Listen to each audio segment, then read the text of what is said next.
शहरवासियांना नमस्कार.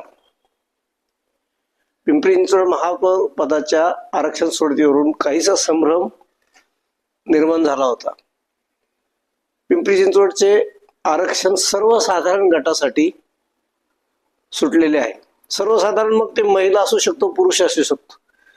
काल बऱ्याच जणांचं खूप कन्फ्युजन होतं. आधी फक्त महिलांचा उल्लेख केला गेला, नंतर बऱ्याच पोर्टलवर, बऱ्याच व्हॉट्सअप ग्रुपवर बातम्या पुन्हा बदलल्या आणि फक्त पुरुषांसाठीच असा उल्लेख केला गेला.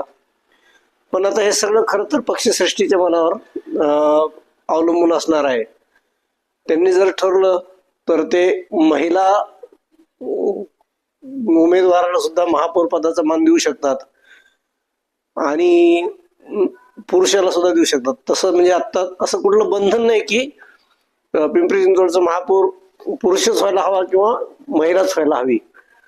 पण आता यामुळे आणखीन पेच निर्माण झालाय. मुळातच काल आपण जसं बोललो की पिंपरी चिंचवड महापौर पदासाठी काही नावे अत्यंत जोरदारपणे चर्चेत आहेत. मंडळी, चर्चा होणं हा माग सुद्धा ना अनेक कारण असू शकतात. विविध प्रकारचं ते खेळ्या असू शकतात, लॉबीचा प्रकार असू शकतो, किंवा मुद्दाम म्हणून अशा बातम्या पेरल्या जाऊ शकतात. जसं आजच्या काळात त्याला पेड न्यूज टाईप म्हटलं जातं. मग त्यामुळे होतंय काय, त्यामुळे आणखीन संभ्रम निर्माण होणार आहे. पिंपरी चिंचवडमध्ये भाजपात राष्ट्रवादीची जी काही लोक आली त्यांच्या महत्वाकांक्षा जागृत झाल्या तर त्यात काही गैर नाही. आणि महापौर पद हे सर्वोच्च प्रतिष्ठेचं, शहरासाठी अत्यंत मानाचं मानलं जातं. त्यामुळे कालपर्यंत शत्रुघ्न काटे, विजय उपसितल शिंदे, रवी लांडगे ही नावे चर्चेत असताना या बातमीनंतर मग अचानक महिलांमध्ये अनुराधा गोरखे, शैलजा मोरे अशी अनेक नावं वाढत आहेत. शर्मिला बाबर यांचाही विचार केला जाऊ शकतो.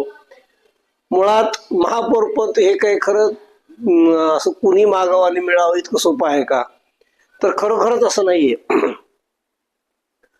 शहराच्या प्रतिष्ठेचं जे पद आहे त्याच्यावर खूप काही गोष्टी डिपेंड असतात. त्यामुळे अनुभवी उमेदवारालाच त्याचा म्हणजे त्याच्या उमेदवारी अनुभवी व्यक्तीमुळेच पिंपरी चिंचवड शहराच्या विकासाला त्या पदात न्याय देऊ शकेल. त्यामुळे असं कुणाला वाटलं म्हणून दिलं असं ते होणं अशक्य आहे. पण एकूणच पिंपरी चिंचवडमध्ये आता सध्या मात्र खूप जोरात चर्चा आहे की महापौर कोण होणार. असंही म्हटलं जातं की 28 तारखेच्या आत महापौर पदाची अधिकृत घोषणा होईल. आणि मला तर इतकंच वाटतं की खरंच व्हावी लवकर, कारण असं कुठल्याही गोष्टीसाठी चर्चा लांबत ठेवणं किंवा विषय घोंगडं भिजत ठेवणं हे फार काही उपयुक्त नाही. याच्यातून प्रश्न सुटत नाहीत, उलट चर्चा वाढतात, कन्फ्युजन वाढतं. जो कोणी महापौर पक्षाच्या दृष्टीने योग्य असेल, तुमच्या आमच्या मतावर कोणीच काय होत नसतं, ते होणार आहे लोकशाहीत. पण शहराच्या विकासासाठी जो कोणी महापौर